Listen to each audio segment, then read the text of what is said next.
குறைந்த விலை நிறைந்த தரம் தங்கள் தேவைகள் அனைத்தும் ஒரே இடத்தில் ஜெயச்சந்திரன். மலேசியாவில் அடுத்த வாரம் நடைபெறும் ஆசியான் உச்சி மாநாட்டில் தாம் நேரடியாக பங்கேற்கவில்லை என பிரதமர் மோடி தெரிவித்துள்ளார். 10 உறுப்பு நாடுகளை கொண்ட ஆசியான் கூட்டமைப்பின் உச்சி மாநாடு வரும் 26 முதல் 28ஆம் தேதி வரை மலேசியாவின் கோலாலம்பூரில் நடைபெறுகிறது. இதில் அமெரிக்க அதிபர் டிரம்ப் பார்வையாளராக பங்கேற்க உள்ள நிலையில் பிரதமர் மோடிக்கும் அழைப்பு விடுக்கப்பட்டது.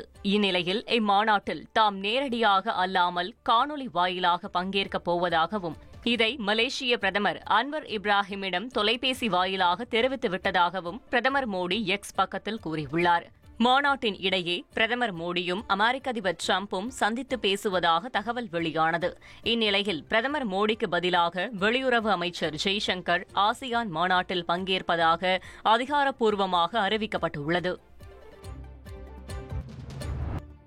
சென்னை கோயம்பேடு சந்தைக்கு வரத்து குறைந்ததன் எதிரொலியாக தக்காளி, பீன்ஸ் விலை கிடுகிடுவென உயர்ந்துள்ளது.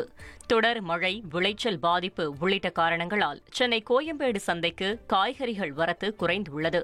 இதனால் 1 கிலோ தக்காளி 20 ரூபாய் உயர்ந்து 50 ரூபாய்க்கு விற்பனையாகிறது. இதேபோல் பீன்ஸ் விலையும் 20 ரூபாய் அதிகரித்து 1 கிலோ 70 ரூபாய்க்கு விற்கப்படுகிறது.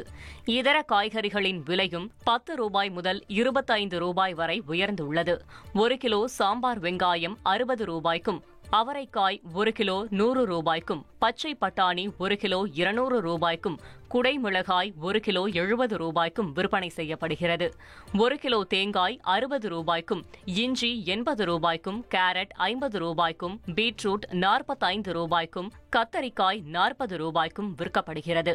இந்த விலையேற்றம் இன்னும் சில தினங்கள் வரை நீடிக்கும் என வியாபாரிகள் தெரிவித்தனர். குறைந்த விலை நிறைந்த தரம் தங்கள் தேவைகள் அனைத்தும் ஒரே இடத்தில் ஜெயச்சந்திரன்.